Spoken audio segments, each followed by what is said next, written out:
get this plugged in. I forgot to plug in my little special light, and I have it coming on. Doo-doo. Now I look normal. All right, good. All right, cool. So I have you on a selfie stick, and everyone on a selfie stick. I have to plug in my cell phone, so I have a little portable battery thing. It's actually very, very cool, and it has the equivalent of 200 watt hours. So it can run something for up to an hour that is literally like a television. So when the power goes out here during a storm, I plug in some lights, and people are like walking by like, why does the guy have lights? What's going on? Okay, so today I'm going to start talking about, oh, sorry, my fault. I'm going to repeat everything. I just realized that I have myself mic'd in here. So what I'm going to do today is I'm going to talk about integration of dogs and how they can feel safe, all the usual stuff that I always talk about. And I'm going to give them dog bone, raw meat bones as well. And I'm just going to talk about some things. Yesterday I was talking about the word snacks instead of using the word treat. So that way when they hear the word that, snacks, as opposed to treat, then they still hear more cogent structures, because we're not going to say to somebody and call to our dog, come and get a snack, right? People go like, what the heck? The guy's talking to his dog like people. There we go. So I don't care. People do that even today. I had taken Lincoln and Sammy to the dog park, and thank goodness there were no crazy people there today. And so Sammy was walking in the wheelchair, and Lincoln was over by somebody, and they were giving him snacks, right? And I was like, don't give my dog snacks. Especially, I don't know these people, and if something is poisonous, right, you never know, especially with all the crazies. So I was like, and I yelled out, and I was like, Lincoln, don't eat those bad snacks. And Lincoln looked at me like that, and he walked away, right? And the people looked at me like, what the heck is wrong with this guy? And I was like, no, because I don't know, and I'm not going to trust people to give snacks to my dog's food, snacks at a dog park. You never know what crazy people are out there now. One client that I saw, they're breeders and all that stuff, and they were telling me that their neighbors, 2 dogs in the backyard, are almost died. Like they had to go to the emergency, and I think they still were in the emergency for like a day and a half because somebody threw poison over the fence, and the dogs ate it, and it was deliberately thrown over their fence. So the barking's going on there. So I'm just going to give him a little bit more, let him sow his wild oats. William, right? So the tone of voice, right? I get characteristic in my face on purpose. So he's out there, and I just told him not to. So then, William, right? So we're going to, oh, okay. All right. I'll take this outside here and all that stuff, and you can see what's going on. And there we go. So you see right here, there is a car way back there, and they're all upset. Like I said, there's never any vehicles here, so all the dogs get like, oh my gosh, what's going on, right? So here's David. He came over to me for me to help him. So he has a concern.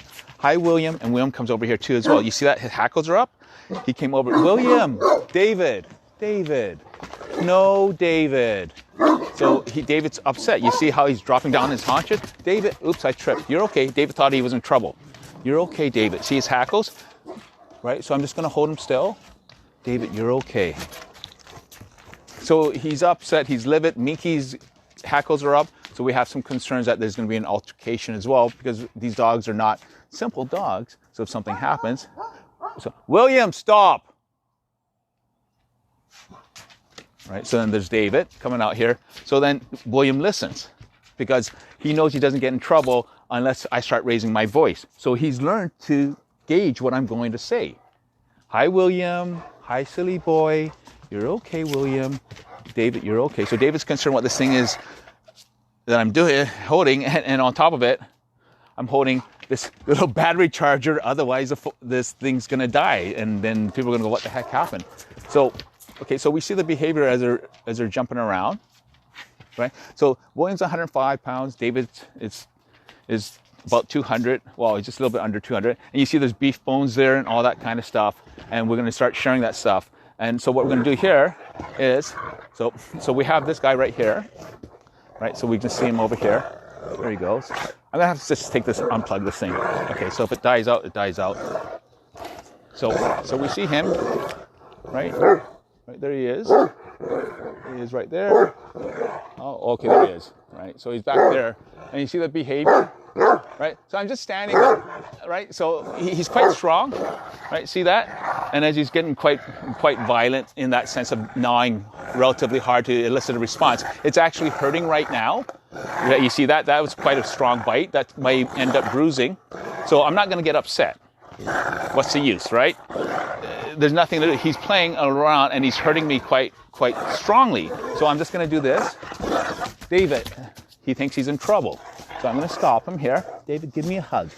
Okay, stop, please. Okay, give me a hug. So I'm going to have to take the speaker out.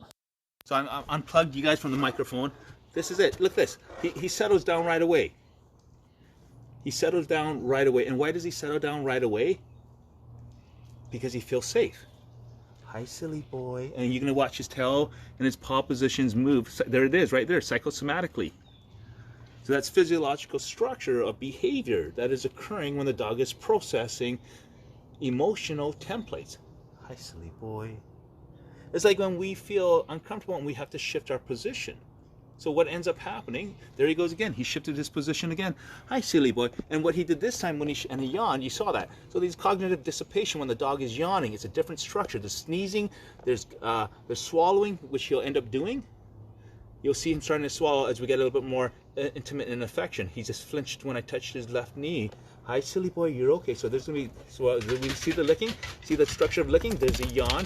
You're okay, David. So I put my head beside him.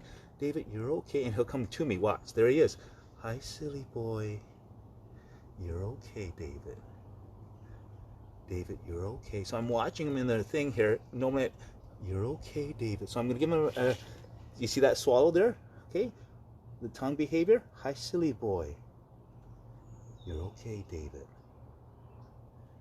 You're okay.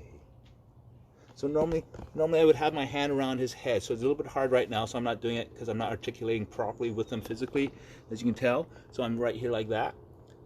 Hi, David. You're okay. So then I get more intimate. See that when I start to put my hand away, he actually pulled his head towards me. So I'm just going to bring him up here. Hi, silly boy. You're okay. He's 200 pounds. So what I'll also do as well is I will actually physically start to lift him up sometimes, and I'll put about 80 pounds onto my arm and my back and pretend that I'm not straining, which is what I'm doing right now. So what that reminds him of is as a puppy being picked up, that feeling of being protected. We do 100% for our dogs. Feed them and do everything. Hi, silly boy, you're okay. Shifted his front right leg again. Okay, silly boy, there you go. So we do everything for our dogs. Feed them, love them, carry them around, take them to the vet, walk them on leash, let them in and out of the house. As I said, we control every aspect of their life. When they feel safe or unsafe, hi, Minky. Minky, not funny. Minky. Minky, hi, David. Hi, silly boy. What did he do? He came to me for protection. I'm going to go to him now because he got a little energetic because he didn't know what was going to happen. He thought he was in trouble. So he started going, oh, I'm in trouble. Because he's used to people grabbing him when he does stuff like that. So he was afraid what happened with Minky. He came to me, nonverbal fluency. He said, I'm scared. Look how still he is. Hi, silly boy. I changed the tone so I can feel his respiratory behavior. That's why my arm is fully up against him. I can feel his respiratory behavior. I can feel his heart rate. There he yawns. I can feel him. He's a Great Dane, so his heartbeat is quite palpable. I can feel it. I can feel his breathing pattern, whether it's shallow or it's full of breath. That tells me what he's feeling like psychosomatically, what he's processing. These things are happening out of his control, which indicates consciousness. Hi, silly boy. Hi, silly boy. The yawn is controllable. Have you ever noticed how your dog stops yawning sometimes when you say something to them? He's trying to pull away. Hi, silly boy. So I let him go and walk through it, and he just kind of almost broke my headphones. But he didn't do it on purpose. If it was on purpose, where he was just jerking around with the other dogs and playing around, see that? Look at that. And Minky himself now tries to create an issue.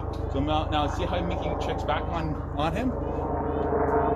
And what he'll do is he'll come to me, This is his obfuscation. And then there's an airplane going up. I talked about it yesterday, the day, 2 days ago. Right? So it's a helicopter. So I create objectification of that as I'm talking about it, and I'm talking directionally to it. So it helps address your dog that gets scared of thunder, gets scared of fireworks. It's just natural aspects of understanding the immaturity of how your dog processes consciousness. He's going to do it again. See that? He wants to see if I'm going to do anything. Minky, and then I'm going to let David know he's okay. David, hi, silly boy. Simple conversational language. See the integration that went on? But you could tell beforehand the animation was going up. And look, it's not just that they calm down. It's the fact that they feel safe. They can relax. They can do whatever they want now without having concern that something's going to happen. When it came to the part where David is pulling and biting at my arm and everything like that, it's a little bit red, but it's not that bad.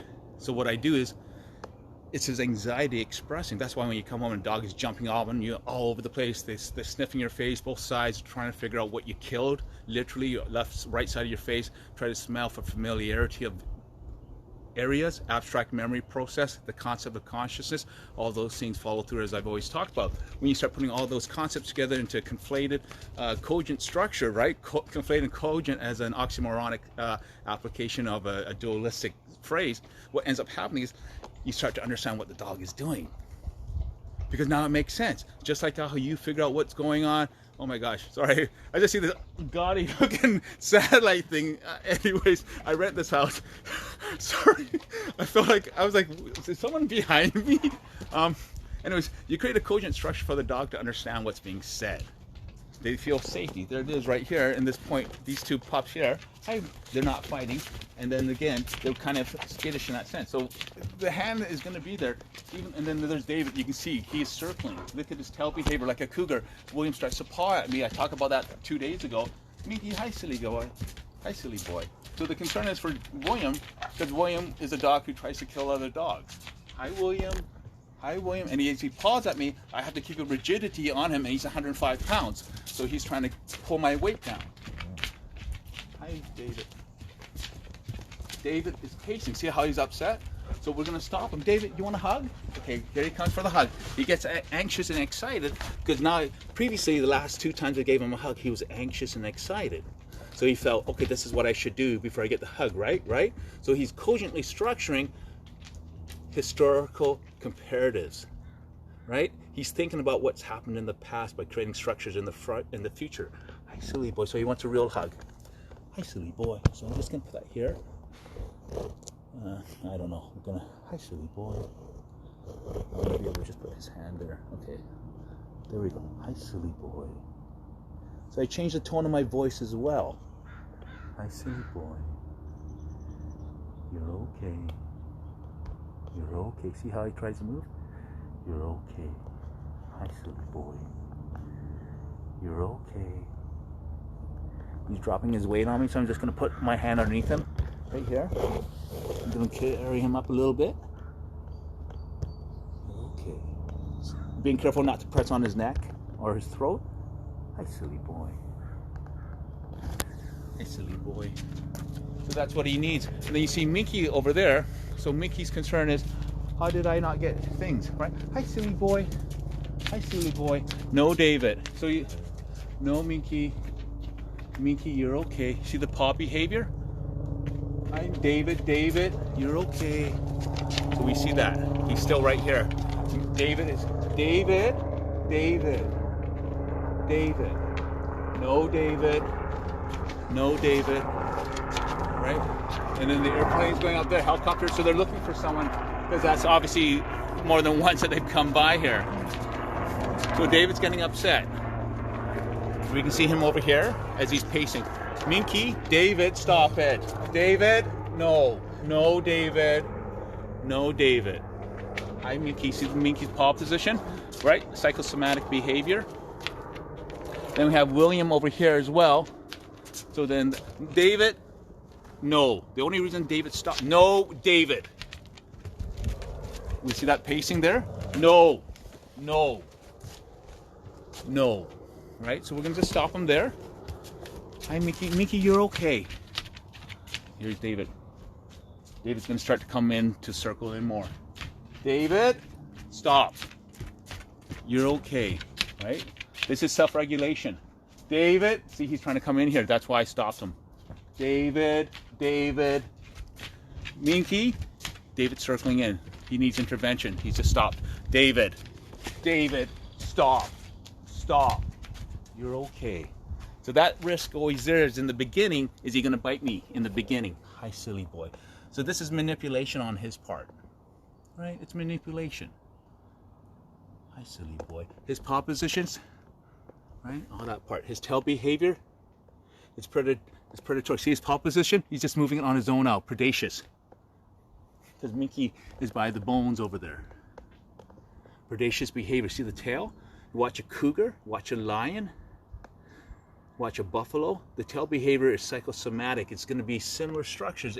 Endothermic behavior. Oh, hi, silly boy. Endothermic behavior. So now David again is looking for another point where Minky is coming in here for affection. So David's coming behind me now. David, no. David, David, David, no. No. Enough. You need, no, David. You need to stop. You need to stop. You need to stop. You need to stop. I know. See that? See? He wants affection. Right? And that's what he wants. No, David. So the pawing won't happen because I talked about that the other day. It's a cogent structure. And then there's Minky here, who unfortunately Minky's been chased away now because he's feeling left out of the relationship and the familial structure. And David is right here, which is what David wanted to do. You see that part? Can you stop, please? Okay, enough. No, David. And I'm always concerned because it's a different type of cogent structure for him because he's more becoming developed in his expressions and emotional intelligence, which means that more issues that are more difficult, like him being able to circle around Minky without attacking him. He doesn't do anything like that at all. He doesn't attack. Because he knows that I'm not going to let him. He knows I'm going to keep him safe. All these things, the familial structure. The dog comes to me for protection. He circles around because see, drinking water, psychosomatic aspects of dealing with anxiety issues for dogs that have dysfunctions. All these things I've learned from dealing with it. So at the end of the day, you see him circling around. You see the concern. Minky's over. Minky, come please. So Minky's in there. He won't come out. So he's concerned. So I'm going to have to address it. Now, what happens is look at this incredible ability to destructure the environment himself. So what William knew from earlier, as I talked about, that William needed affection when he was laying there before Minky and David had issues, which was primarily caused by David's jealousy, that sophisticated emotion. David, no, David. That's actually probably soaking wet. So David is playing around because he knows that when William plays with it, I engage with William because that's a different structure of interchange with William. Hi, silly boy. So William's a smaller dog at 105 pounds. So he's kind of like the little, he's kind of like the little baby Danes. See, watch this. You can pick him up, William. David. Right, so here's this part. David became concerned. There's a different cogency structure. He thought there was a fight going on. David. So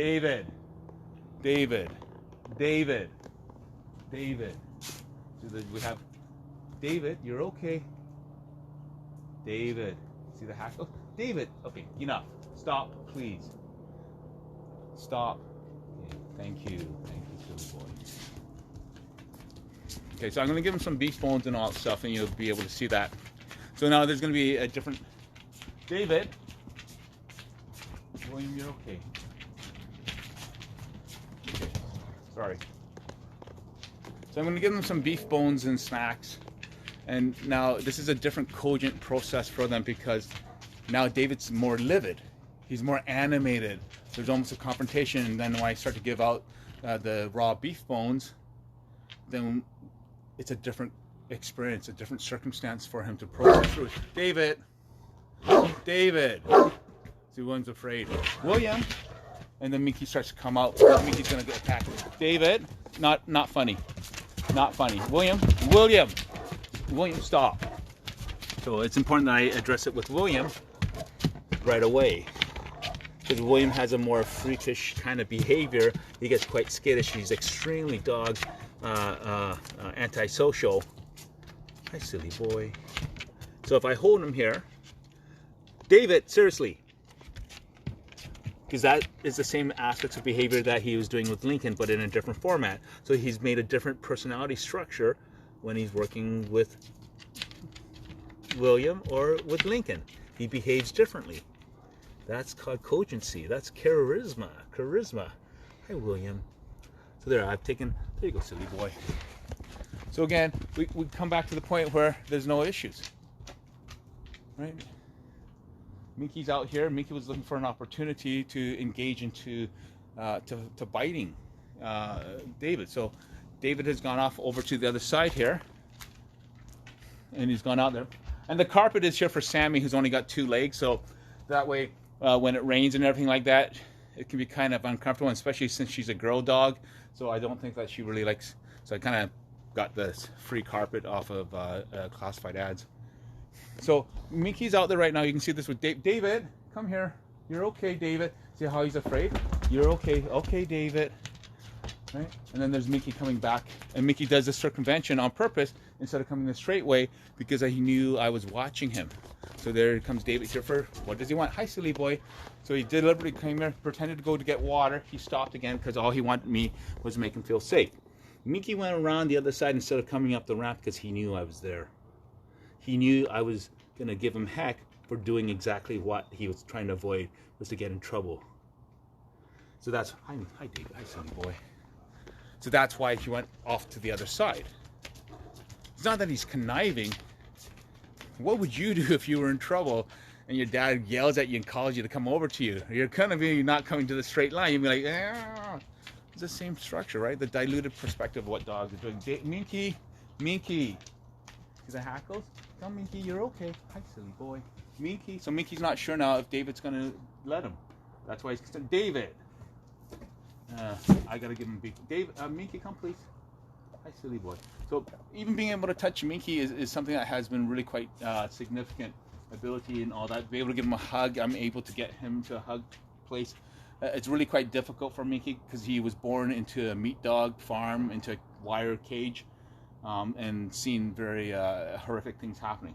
So, okay, so I'm going to give him the meat bones because he's eating the old yucky meat bones. I tried to give him fresh ones, and as where is it here? And as everyone knows, I don't eat meat, so I try to do what's best for my dogs evolutionarily.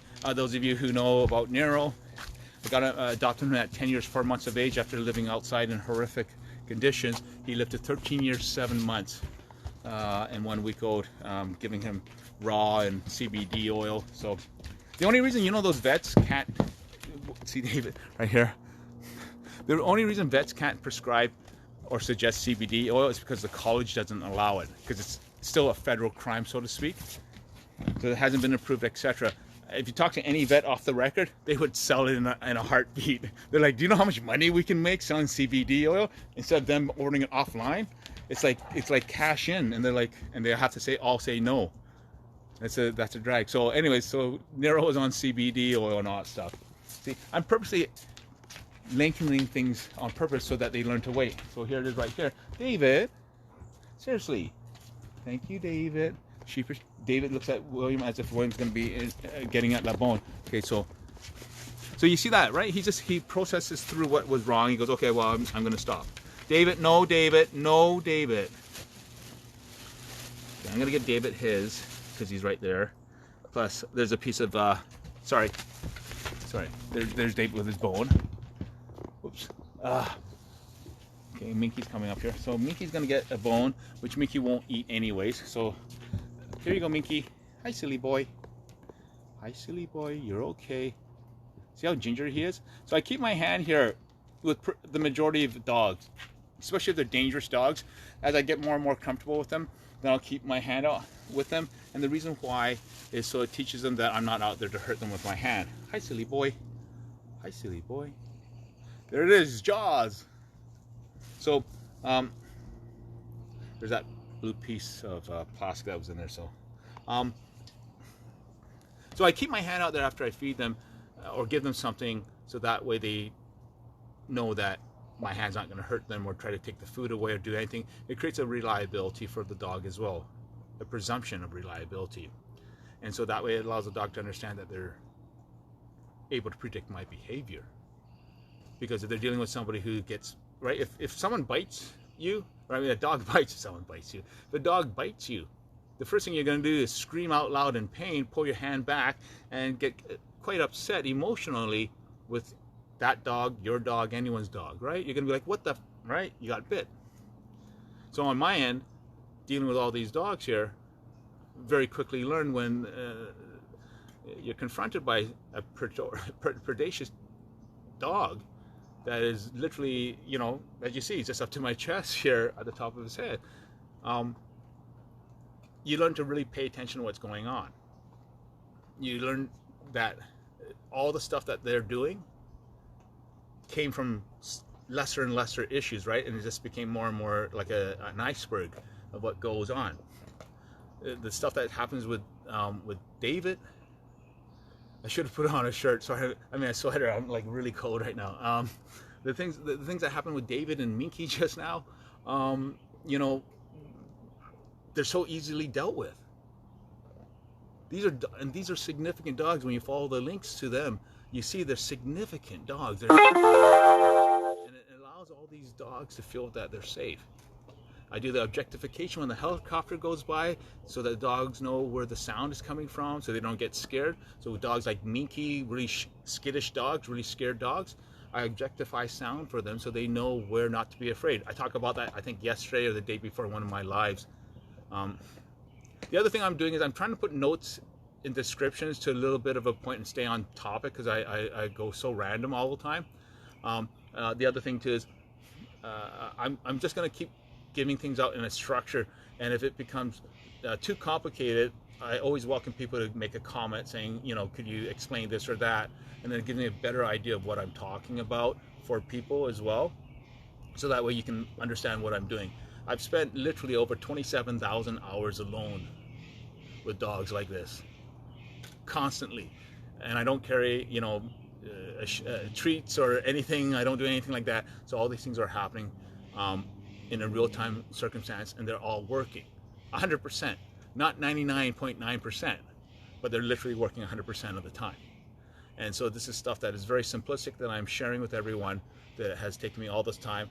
I'm very fortunate that I have quite a high functioning IQ, so I'm able to process all the things that are happening, create a conflation, and be able to memorize and produce things, just like aspects of talk about how dogs learn, and everything that you've heard, and to present it in a more simplistic analogy for people to be able to go, oh, okay, now it makes sense when you put it into human terms, as opposed to a root structure or a psychogenetic destructured behavior, which becomes a little bit more complicated. So, you know, like, there we go. I mean, at the end of the day, there's Minky over here. Hello, Minky dog. Minky. Hi, Minky, silly boy. Right? He recognizes his name, and the only reason he looked over is because I turned over and looked at him. So have fun, enjoy. I will do another one tomorrow and the next day and all that stuff, and I'll try to get out all these things, and you'll see how simple the structure of behavior is. The reset, the hugs, how to, this morning I talked about how to allow a dog to understand who they are amongst a group, which then continues building up the interdependent relationship, as well as this dog's ego-driven behavior and all that, right? So all these things are happening. And I just talked to this person down in Florida, so hopefully in 2 weeks we're gonna process some things going on, and then it's gonna be just so cool, where it snowballs hopefully from there. And then that's it. My auction for my Conan the Barbarian #1 edition is almost at $61 Canadian. So wow. Hopefully it'll hit like $500 US, and I'll be happy with that. And then I've got some other stuff I've got.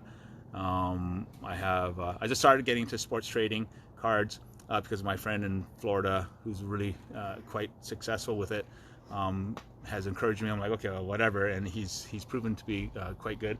And then I'm starting to invest in OTCs, penny stocks, and one of them I'm looking at right now is NASDAQ bound. which is always a $2 to $4 minimum requirement on a financial structure of 3 years financials and certain, minimum requirements for like $5 million, etc. So I'm gonna get into that, and it's kind of it's a pretty cool thing. It's on the OTC, so it's like penny stock and stuff like that. But I'm gonna use that, and I'm gonna try to leverage that, the margin from that, for the gain, hopefully in the next 4 weeks. And I'll report on this so everyone can go, oh yeah, he said this and he's full of crazy. Once I put in, I've got a 3-step plan. I'm going to take $10,000 that I can't afford to lose. All right, so this is a YOLO thing, and I'm going to put it into this one particular stock, and then I'm going to let it margin itself out, and I'm going to use that margin to then buy call options on another stock that is doing a reverse merger through a SPAC, like a special purpose acquisition company. So that one's doing a reverse merger, which should be realized by the end of this month or beginning of June-ish. And when that happens, then the call option is going to be amazing, because they're like under $1 for the call options. And then when I draw that out, hopefully I can get that out, get margin on that based on both margins, and then be able to invest in a crypto that's going to be, it's trading in Canada right now, and then they're crossing over into the OTC, into the pink sheets, towards the end of June as well. So hopefully I can get leverage, and then do that, and the call options expire in November, and I'm hoping to do that. So once I get invested in, I'm going to tell you guys which ones I've invested in as well, and then you'll know. So it's my $10,000 YOLO. And you might think, okay, is he crazy? But I'm using my I guess my intuition and all that stuff, and I'm going to apply. So what I've done is, when I've read the boards and the talks and the forums and everything, I've watched the way people have written down. I look for structures of whether or not the board is full of intelligent people or not, and the facts are facts or not. So do due diligence, and then I go out and I search online myself, and I spend days looking at it, and then I ask friends of mine. One guy who does acquisitions and stuff like that.